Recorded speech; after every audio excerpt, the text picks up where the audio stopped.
The shower scene in Alfred Hitchcock's Psycho.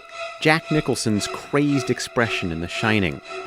Think about some of your favorite horror movies and indelible images come to mind. Same thing for scary TV shows.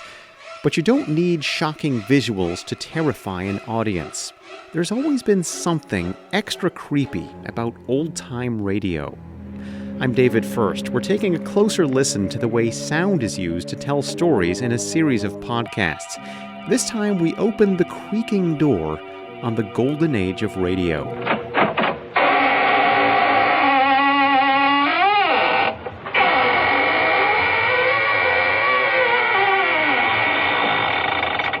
Good evening, friends of the Inner Sanctum.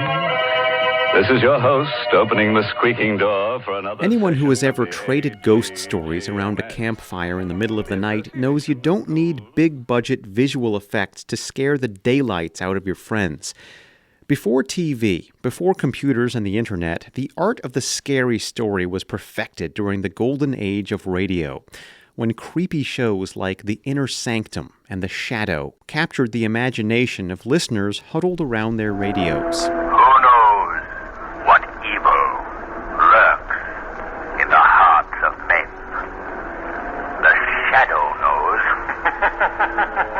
First, take a menacing announcer, add some colorful descriptions of scenes of gore, throw in that creepy organ music and a few crazy laughs, and you had the recipe for success and goosebumps. Our object is to make your spine tingle and your hair stand on end.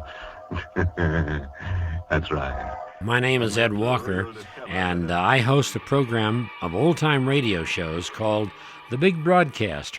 Now, the golden age of radio was actually smaller than we think. I guess it started in the 30s during the Depression and ran until television kind of took it over in the late 50s. But it goes back to the early 1930s when people didn't have the money to go out and go to nightclubs, and people would sit home in their living rooms staring at the light on the radio, listening to their favorite shows. Tell me, have you ever been alone with fear?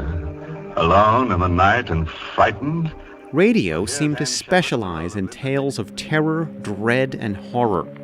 Sure, there was music and news and comedy, but according to the book Terror on the Air, Horror Radio in America by Richard J. Hand, in the late 1940s, more than 80 horror and suspense shows were on the air every week. It was a Friday night, and I think I was already a little nervous as I drove north into the mountains. Nearly all of these shows would have been done live, with performers gathered around microphones, musicians playing along, and the sound effects wizards working their magic, performing the entire story from beginning to end with no breaks and no chance to redo any mistakes.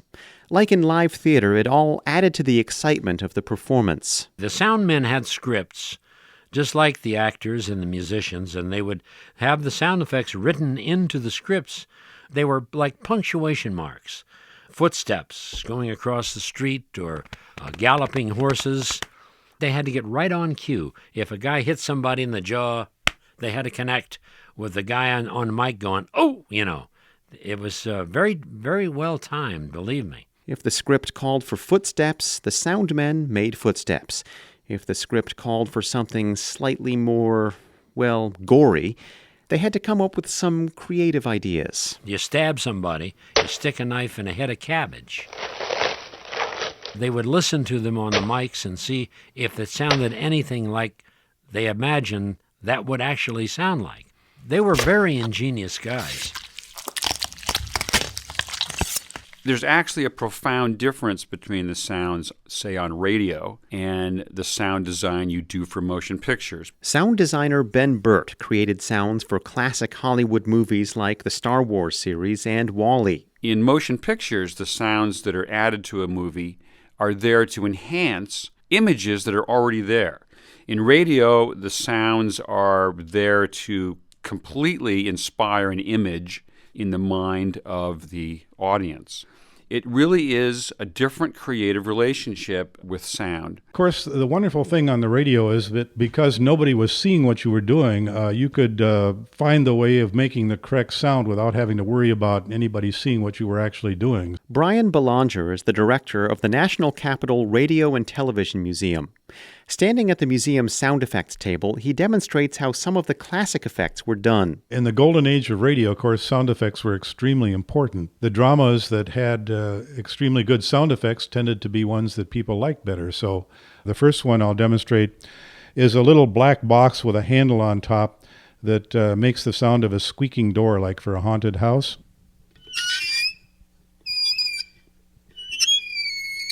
Let me show you how they did thunder. If you had a thunderstorm, basically they would just shake a big sheet of aluminum. Let me try that for you.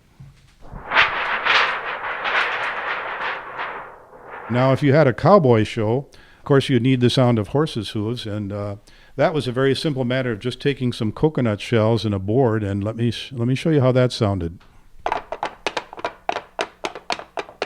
Yes, tapping coconuts and stabbing heads of lettuce is a lot of fun, but nothing works without good writing and great acting. Ed Walker remembers one show that brought the perfect script together with perfect sound. There was one show, we ran it at Halloween, called Three Skeleton Key. The rats! Look! On the water! It's the story of these guys that worked in a lighthouse, and one night a ship went aground, and off of the ship comes a bunch of rats. The ship is covered with ship's rats. Look!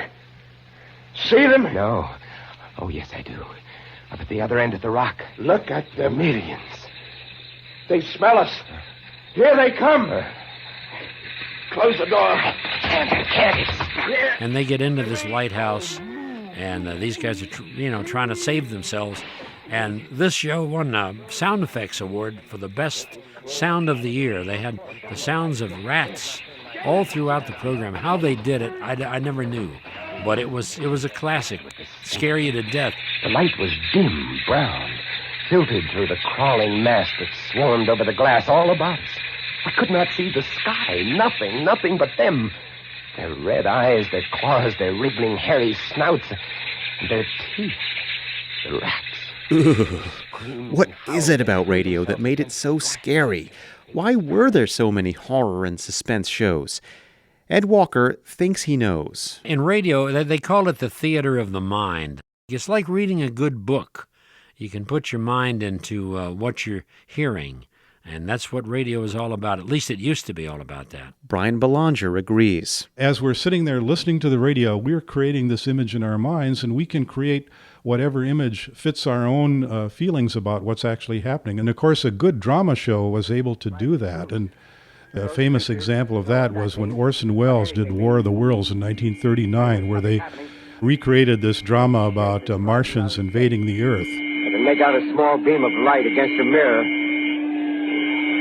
It strikes them head on. Lords are turning into flames. Now the whole field's caught up by the woods, the barns. And the sound effects on that were excellent. And of course, by the time the show was over, there were quite a few people who hadn't realized it was just a drama, and people panicked. It was quite a national event. At least 40 people, including 6 state troopers, lie dead in a field east of the village of Grover's Mill. Richard J. Hand, author of Terror on the Air, Horror Radio in America, wasn't around during the Golden Age. He grew up on horror movies. But when he first got his hands on an archive of old-time radio shows, he says, it exuded like nothing else I had ever consumed, the thrill of terror. These days, with tons of old-time radio shows available at the click of a button on the internet, it's easier for a new generation of fans to experience that thrill, that terror, than ever before. One guy in. Look, there. Oh man, the rats are getting closer. I'm out of here. Thanks for listening. I'm David First for Arts Edge, a program of the Education Department of the John F. Kennedy Center for the Performing Arts. Run! Run!